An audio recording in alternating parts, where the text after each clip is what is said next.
Bismillahirrahmanirrahim. Dalam kitab Rosail fi Ilmil Ansab karya Sayyid Husain bin Haidar Al-Hashimi halaman 101 sampai 105 itu disebutkan waqad adda ulama'un nasabi khamsata ra'iqa li thubutihi.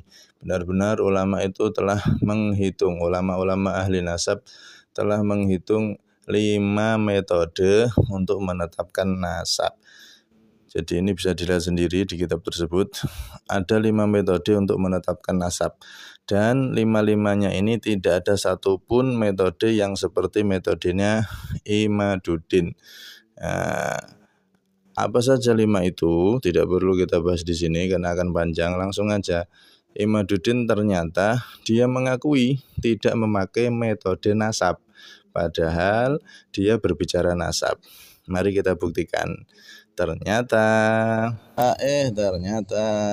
Imaduddin ketika menanggapi di akun resmi RMI NU Banten, ini dia nanggapi Habib Hanif, mengatakan sebetulnya yang menjadi salah satu fokus utama saya dalam risalah adalah mengungkap adanya kesalahan mendasar dalam metode penelitian Imaduddin dalam hal ini, yaitu syarat harus adanya kitab yang ditulis di zaman Ahmad bin Isa atau mendekatinya. Nah, kita lihat ini yang menarik ini. Imaduddin menjawab. Nah, sebenarnya syarat itu syarat standar dalam metode penelitian tokoh sejarah. Nah, penelitian sejarah kan? Ya Allah, penelitian sejarah, metode sejarah dipakai untuk metode penetapan nasab. Ini kan hancur kalau begini, namanya bukan ilmiah. Ilmiah yang menghancurkan ilmiah ya ini. Nah, harus ada kitab sezaman primer, ini bukan metode nasab. Dia mengaku ini sebenarnya syarat itu syarat standar dalam metode penelitian tokoh sejarah. Udah sampai sini udah berhenti perdebatan karena dia sudah mengakui Imaduddin ini bahwasanya metode yang dia pakai adalah metode tokoh sejarah. Loh, tapi kan sejarah itu berhubungan dengan nasab. Iya memang ada hubungannya, tapi metode rumusan sejarah tidak bisa dipakai untuk menentukan, menetapkan atau menafikan nasab. Karena nasab sudah punya 5 metode tadi, nggak bisa dipakai walaupun berhubungan, tapi ya nggak bisa dimasukkan ke ilmu nasab karena sudah ada metode sendiri-sendiri. Gambarannya begini, metode matematika dengan metode ilmu faraid, ilmu warisan, itu kan beda walaupun ada hubungannya, ya kan? Misalkan ada orang meninggalkan harta 3M, ahli warisnya cuman anak 1 laki-laki 1 perempuan.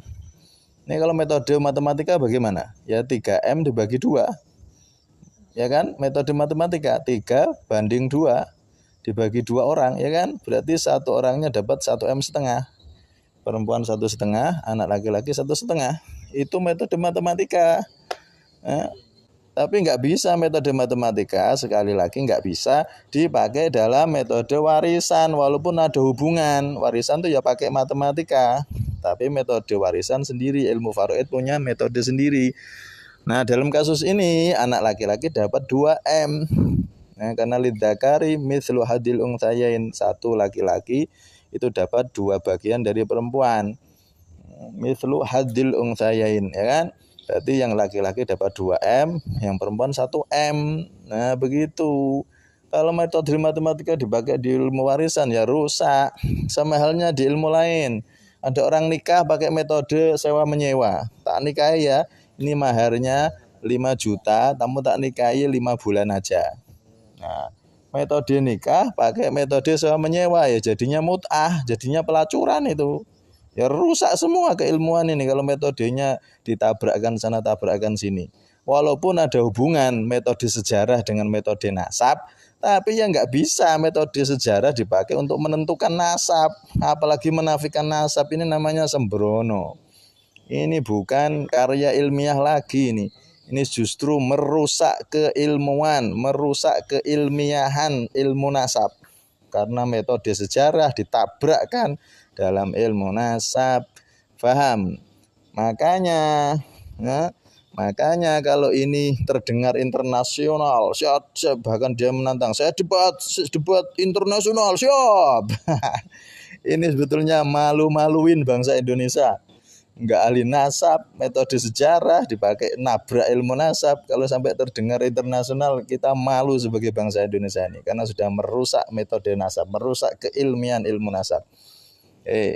Karena itu sadar. Jangan mau dibohongi dengan yang katanya ilmiah karya Imaduddin. Itu bukan ilmiah, itu cerpen itu. Dia cuma menceritakan dari kitab ini, dia cerpen, bukan ilmiah tapi cerpen. Jadi dia mengaku ini sebenarnya syarat itu syarat standar dalam metode penelitian tokoh sejarah. Nah, terus dia memutarbalikkan ini biar terpengaruh kita. Harus ada kitab sezaman primer atau yang mendekatinya sekunder. Artinya kitab yang ditemukan terdekat yang tidak dibantah oleh kitab terdekat lainnya yang lebih tua. Ketika kitab tahun 606 Hijriah menyatakan bahwa Ahmad hanya mempunyai anak 3, hanya ini dia asumsinya dia sendiri. Imam Farozi nggak mengatakan seperti itu. Lalu ada kitab abad 8 menyatakan tambah 1, maka kitab abad ke-8 ini tertolak, kecuali jika ada bantahan kitab lainnya di antara rentang masa Ahmad bin Isa dengan kitab abad 8 itu. Inilah sanad. Nah, justru inilah sanad. Wahai Kiai Imad, sanad itu, orang yang punya sanad itu kalau dia bicara nasab pakai teori metodologi nasab, itu orang yang punya sanad. Dulu nggak ada kitab zaman dulu. Sanad itu dari guru ke guru ke guru ke guru, itu namanya sanad. Bukan sanad ngambil comot kitab sana kitab sini kemudian kamu anggap sanad. Itu sanad itu aslinya awal dari sanad itu ya guru ke guru ke guru ke guru, itu sanad.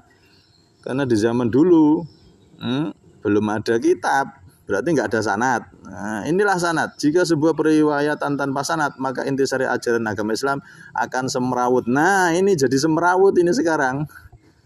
Ilmu nasab Imaduddin ini nggak pakai sanad.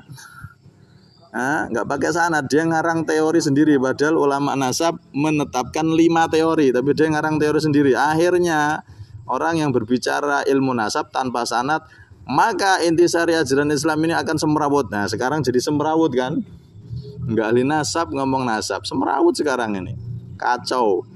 Gaduh. Orang-orang bodoh dibodohi. Enggak pakai apa? Enggak pakai teori nasab bicara nasab. Makanya teori sejarah. Aduh. Nah, semoga jelas. Nah, kurang jelas ya sudah.